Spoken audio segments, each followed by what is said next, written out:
할렐루야, 반갑습니다. 예수님의 이름으로 사랑하고 축복합니다. 오늘은 성령의 선물이라는 말씀으로 같이 은혜 받기를 원합니다. 하나님 아버지께서는 하나님 아버지의 모든 것이 다 우리 것이라고 말씀하셨습니다. 우리는 하나님 아버지로부터 엄청난 선물을 받은 겁니다. 구원, 축복, 은혜, 응답, 건강, 생명, 천국 모든 것이 다 우리가 선물로 받은 것들입니다. 사랑하는 여러분, 여러분은 하나님께서 주신 이 선물들을 다 잘 받아 누리고 계십니까? 많은 사람이 그렇지 못합니다. 다른 사람이 누리는 것을 보면 속상해하고 배 아파합니다. 예수님도 선물로 주셨고 성령님도 선물로 주셨습니다. 사랑하는 여러분, 여러분은 선물을 받으면 어떻게 합니까? 다 잘 아껴두는 분이 많을 거예요. 그런데 서양 사람들은 다르다고 합니다. 선물 받으면 그 자리에서 오픈하고 그리고 기뻐하고 감사하고 그리고 사용합니다. 선물한 사람과 함께 기뻐하는 겁니다. 기쁨이 2배가 되는 거죠. 마찬가지로 하나님께서 우리에게 주신 것을 기쁨으로 받아 누리고 하나님께 영광을 돌리며 하나님과 함께 기쁨과 감사와 행복이 넘치시기를 간절히 바랍니다. 맥추절 감사도 그렇습니다. 하나님께서 보리 농사가 잘 되게 해주셨습니다. 1월부터 6월까지 8년 동안 농사가 풍년이 들게 해주셨습니다. 건강하게 하셨고 행복하게 하셨습니다. 기쁘게 하셨습니다. 하나님께 맥추절을 맞아요 감사하고 기뻐하며 영광을 돌리는 것입니다. 당연히 여기에는 다음 농사에 대한 간절한 소망이 포함되어 있습니다.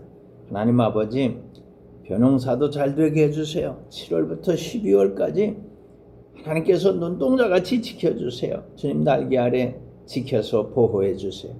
주님 뜻대로 살겠습니다. 이 모든 것들 더해 주세요. 할렐루야. 잘되게 하신 하나님께 영광의 박수를 올려드립니다. 앞으로도 더욱더 잘되게 하실 하나님께 소망을 담아서 박수로 영광을 올려드립니다. 할렐루야. 하나님은 모든 좋은 것을 우리에게 선물로 축복해 주셨습니다. 오늘은 주님께서 주신 성령의 선물에 대해서 우리 같이 은혜 받기를 원합니다.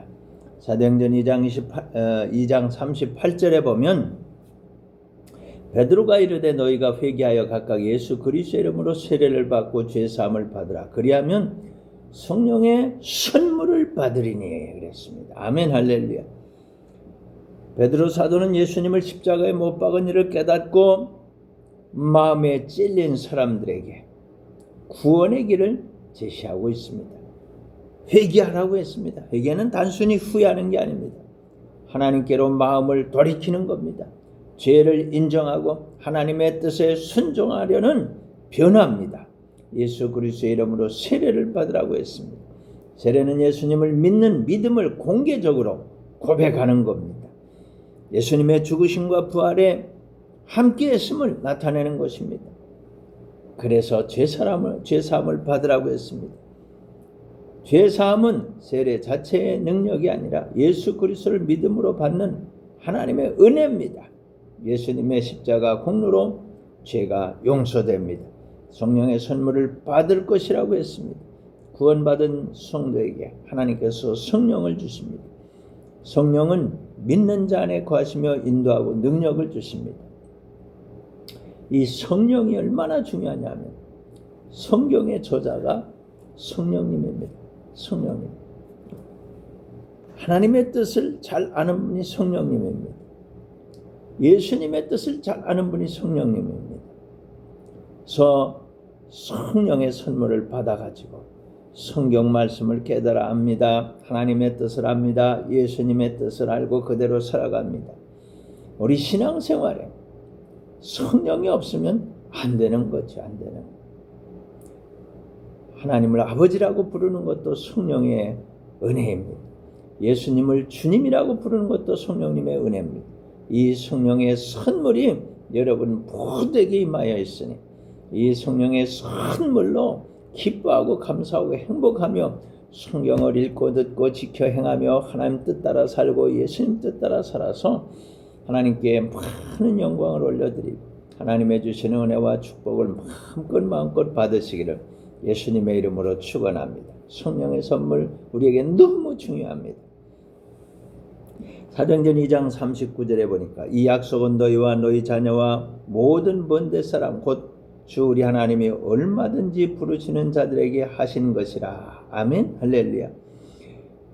베드로 사도의 설교를 듣고 있던 유대인들에게 주어진 약속입니다. 그런데 그 다음엔 뭐라고 그랬습니까? 너희 자녀에게, 다음 세대에게도 적용되는 하나님의 은혜의 약속입니다. 그 백성들에게, 그리고 그냥 자녀들에게, 그 다음에 어떻게 됩니까? 모든 먼 데 사람에게, 지리적으로 멀리 있는 유대인뿐 아니라 장차 복음을 듣게 될 세계 모든 사람들에게 이 약속이 주어진 것입니다. 복음은 모든 사람을 위한 것입니다. 성령의 선물은 모든 사람을 위한 것입니다. 주 하나님이 부르시는 모든 사람들에게 구원은 하나님의 은혜로 부르심에서 시작됩니다. 소명이라고, 콜링이라고 하나님께서 부르신 사람 누구든지 예수 그리스도를 믿고 구원받을 수 있습니다. 구원받으면 성령의 선물을 받습니다. 그래서 하나님을 알게 되고 예수님을 알게 되고 성경을 알게 되고 인생의 옳고 그름을 알게 되고 바른 길을 따라 살아가게 되는 것입니다. 하나님의 구원 계획은 나 한 사람에게만 있는 게 아닙니다. 가족과 다음 세대에게 복음을 듣지 못한 모든 사람들에게 우리는 하나님의 약속을 믿고 복음을 전하면서 살아가는 겁니다. 그래서 성령과 함께 세계 복음화를 이루는 겁니다. 성령님과 함께 세계 복음화를 이루는 거예요. 할렐루야. 사도행전 2장 30절에 보니까 또 여러 말로 확증하며 권하여 이르되 너희가 이 패역한 세대에서 구원을 받으라. 아멘. 할렐루야.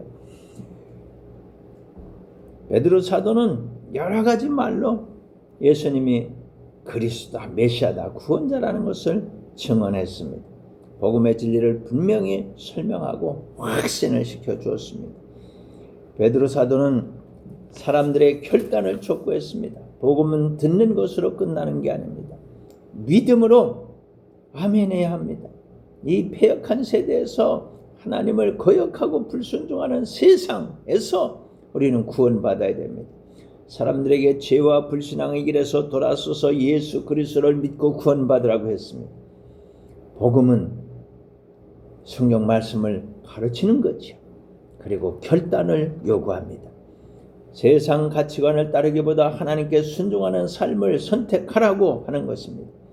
구원은 예수 그리스도를 믿고 회개하는 자에게 주어지는 은혜인 것입니다. 할렐루야. 이 모든 일을 이루어 가시는 분이 성령이십니다. 성령을 선물로 주셔서 성령께서 깨달아 알게 하시는 거예요. 보여주시고 들려주시고 생각나게 하시고 가르쳐주시고 아멘하게 하시고 결단하게 하시고 따라 살아가게 하는 이 모든 것이 선물로 주신 성령님의 역사인 것입니다. 사도행전 2장 41절 보면 그 말을 받은 사람들은 세례를 받으며 이날에 신도의 수가 3,000이나 도하더라. 아멘. 할렐루야. 베드로의 설교를 듣고 예수 그리스도를 믿음으로 받아들인 사람들이 3,000명이나 됐다는 거예요. 복음은 듣는 모든 사람에게 전해지지만 믿음으로 아멘하는 사람들에게만 구원의 역사가 일어납니다. 참 안타깝죠. 어떤 사람들은 아무리 전해도 믿어지질 않아서 못 받아들여요. 그래서 딴짓을 하는 걸 보면 너무너무 속이 상하죠.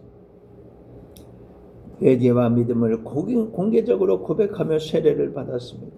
세례는 구원받은 믿음을 나타내는 순종의 표시입니다. 3,000명 성령 강림 후 첫 설교를 통해서 3,000명이 회개하고 예수님을 믿게 됐습니다. 이게 인간의 능력으로 되겠습니까? 성령의 역사입니다. 성령의 선물을 받고 복음을 전할 때 이런 폭발적인 역사가 일어나는 것입니다. 주여 우리들에게도 이와 같은 성령의 폭발적인 역사가 함께하게 하여 주옵소서. 아멘. 복음은 믿음으로 받아들일 때 생명이 됩니다. 참된 믿음은 순종으로 나타납니다. 교회 성장은 성령의 역사로 이루어집니다. 성령 없이는 부흥이 없습니다. 성령 없이는 믿음이 없습니다. 성령 역사 없이는 아무것도 되지 않습니다. 신앙생활에 아무것도 되지 않는 거예요. 성령의 선물을 받고 간에서 기뻐하고 감사하고 승리하는 우리 하나님 자녀 다 되시기를 예수님의 이름으로 축원합니다. 성령 충만을 받을지어다 아멘. 성령으로 충만할지어다 아멘. 성령의 권세와 능력을 받을지어다 아멘. 성령과 능력을 기름 붓듯 부어 주옵소서 아멘. 사도행전 2장 42절 그들이 사도의 가르침을 받아 서로 교제하고 떡을 떼며 오로지 기도하기를 힘쓰니라 아멘. 성도들은 사도들이 전한 예수님의 말씀과 복음을 배우는 일에 전심전력을 다했습니다. 건강한 신앙생활 하나님의 말씀 위에 세워집니다. 서로 교제했습니다. 단순한 친목이 아니고 그리스도 안에서 사랑하고 섬기며 공동체 생활을 하게 된 것입니다.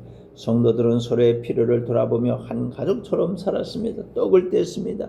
함께 식사하는 교제를 포함해서 주님의 죽으심을 기념하는 그런 성찬의 의미도 같이 담고 있는 것입니다.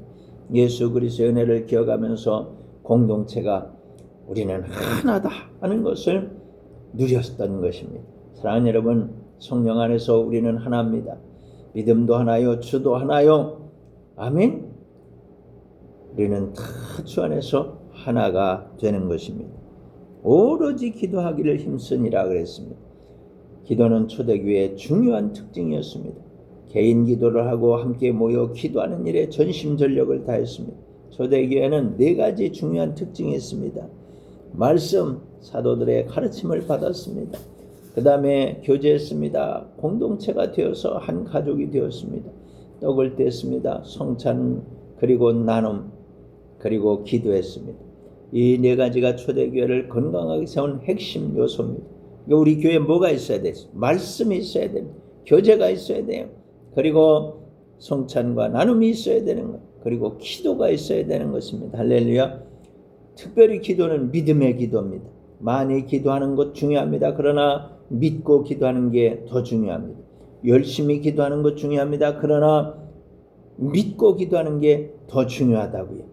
여럿이 기도하는 게 중요합니다. 그러나 믿고 기도하는 게 더 중요합니다. 오래 기도하는 게 중요합니다. 그러나 믿고 기도하는 게 더 중요한 것을 여러분 믿으시기를 바랍니다. 우리는 하나님의 말씀을 배우는 일에 힘쓰고 있습니까? 성도들과 친밀한 교제를 나누고 있습니까? 예수님의 은혜를 기억하면서 살아가고 있습니까? 기도에 꾸준히 힘쓰고 있습니까? 믿음의 기도를 드리고 있습니까? 사도행전 2장 42절은 오늘 교회와 성도들이 붙들어야 할 신앙생활의 모델입니다. 말씀과 교제, 예배와 기도가 균형 있게 세워질 때 교회는 건강하게 성장하는 것입니다. 성령의 선물을 받으면 이게 잘 되어지는 거예요. 말씀, 교제, 예배, 기도, 성령 안에서 이 모든 것이 되어서 하나님께 영광을 돌려드리고 구원과 은혜와 축복을 넘치게 받게 되는 것을 여러분 믿으시기를 바랍니다. 하나님께서는 우리에게 모든 것을 선물로 축복해 주셨습니다. 어떤 사람은 받고 즐거워합니다. 어떤 사람은 거절합니다. 어떤 사람은 받은 것을 아멘하고 순종하고 받아 누리며 하나님께 영광을 돌립니다. 어떤 사람은 받은 것을 그냥 받은 대로 보관해 둡니다. 사랑하는 여러분, 하나님께서 주신 것을 받아서 기뻐하고 즐거워하며 행복하게 누리시기를 축원합니다. 모든 것 다 받아 누리고 하나님께 영광 돌리시기를 예수 그리스도의 이름으로 축원합니다. 할렐루야. 기도하겠습니다. 내가 풍성하신 아버지 하나님, 영원히 죽을 수밖에 없는 우리를 구원해 주셔서 감사합니다. 사랑이 많으신 예수님, 우리를 위하여 십자가를 지셨습니다. 그리고 다 이루어 주셨습니다. 성령의 선물을 보내주셨습니다. 함께 하시는 성령님, 하나님을 알게 해주시고 예수님을 알게 해주시고 성경을 알게 해주시고 주여 우리 자신을 알게 해주세요. 우리에게 주신 은혜와 축복을 알게 해주세요. 하나님께서 주신 모든 은혜와 복을 알게 해주세요. 우리는 구원받았습니다. 은혜 받았습니다. 축복 받았습니다. 치유도 받았습니다. 성령 충만하게 살기를 소원합니다. 주여 우리에게 성령으로 기름 부어 주옵소서. 이것을 방해하는 악한 것들아 다 우리를 떠나가라. 주님의 보혈을 뿌리고 바르고 덮노라. 예수 피 예수 피 예수 피. 우리 구주 예수 그리스도의 이름으로 기도합니다. 아멘. 할렐루야. 이제는 우리 구주 예수 그리스도의 크신 은혜와 하나님 우리 아버지의 극진하신 사랑과 보혜사 성령님의 감화감동 교통위로 충만 기적으로 역사하신 그 크신 은혜가 너희 모든 무리와 항상 함께 있을지어다. 아멘. 할렐루야. 여러분 성령 안에서 날마다 승리하시기를 예수 그리스도의 이름으로 축원합니다. 아멘.